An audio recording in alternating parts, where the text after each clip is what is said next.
Kalau kita post gambar kita yang elok-elok, biasanya susahlah nak dapat view. Tapi kalau kau post gambar yang bukan-bukan, dalam arti kata lain gambar-gambar yang mendatangkan dosa, sekejap aja. Kalau nak FYP ke, kalau nak meletup viral ke, kau bayangkanlah kan betapa mudahnya menjana dosa di dalam media sosial. Dalam media sosial ni, dalam mana-mana platform lah, kalau korang ni bukan sekadar pengguna tapi pemerhati, korang meneliti dan juga memerhati perjalanan ataupun perangai orang-orang yang menggunakan media sosial ni, korang akan perasan beberapa hal penting. Antaranya orang-orang yang dia nak expose diri dia, dia nak expose sesuatu secara direct. Okey, dia post gambar dia dan dia tunggu orang komen. Contohnya orang perempuan atau orang lelaki lah, bila dia post gambar dia dekat media sosial, gambar yang dia rasakan cantik pada dia, so dia akan tunggulah komen. Bohong lah kalau kata tak tunggu komen tu kan. Akhirnya datanglah komen, ya Allah cantiknya ciptaan Allah ni, sesungguhnya bidadari itu benar-benar wujud. Tiba-tiba datang pula seorang lagi, ya Allah bergetarlah tulang betis aku.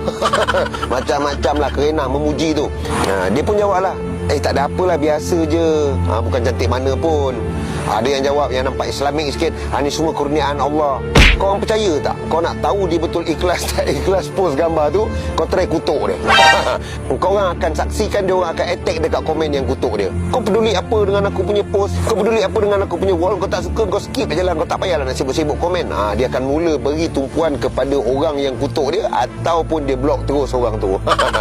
Jadi maksudnya dia ada niat sesuatu lah untuk dia dipuji dan sebagainya. Jaranglah orang post untuk dia dikutuk ataupun dia dikecam, betul tak? Begitulah juga dengan banyak kes-kes yang lain. Antaranya orang yang nak expose tentang rumah dia, orang nak expose tentang makanan yang dia makan. So banyak benda yang dia orang ni kadang-kadang direct to the point, straightforward, dan ada yang kadang-kadang berkias-kias lah kan. Ada yang tak straightforward, dia post gambar-gambar dia, kemudian dia kata parking kat sini untuk kenang-kenangan akan datang. Patutnya kau janganlah public kan post tu kan, private je lah. Tapi oleh kerana dia ada intention untuk gambar-gambar itu dilihat dan dikomen oleh orang-orang yang tengok tu nanti, maka dia buatlah gambar tu statusnya public ataupun boleh dilihat secara umum, bukan private. So benda-benda macam ni boleh dibaca, benda-benda macam ni boleh dikenal. Jadi tak payah nak banyak akal sangatlah. Saya teringat satu kes yang agak lucu, agak lawak. Orang Johor kata kelakar lah kes tu. Akak ni dia post dekat media sosial dia. Dia kata tahniah kepada anak dia kerana berjaya mendapat 5A dalam peperiksaan anak dia. Semoga menjadi anak yang soleh. Dia kata macam itulah. So ramailah orang yang komen kat bawah tu, tahniah akak, anak akak cerdik, tahniah akak dapat anak yang bijaksana. Macam-macam komen memuji kepada akak ni kerana berjaya mendidik anak ni sampai dapat 5A dalam peperiksaan tu. Jadi ada satu hamlau mana tak nak test akak ni. Si hamlau ni tanya kat akak tu, "Kak, anak akak ada media sosial ke?" Akak tu boleh jawab pula, mungkin dia tak perasan lah kan, kesilapan dia tu kat situ lah.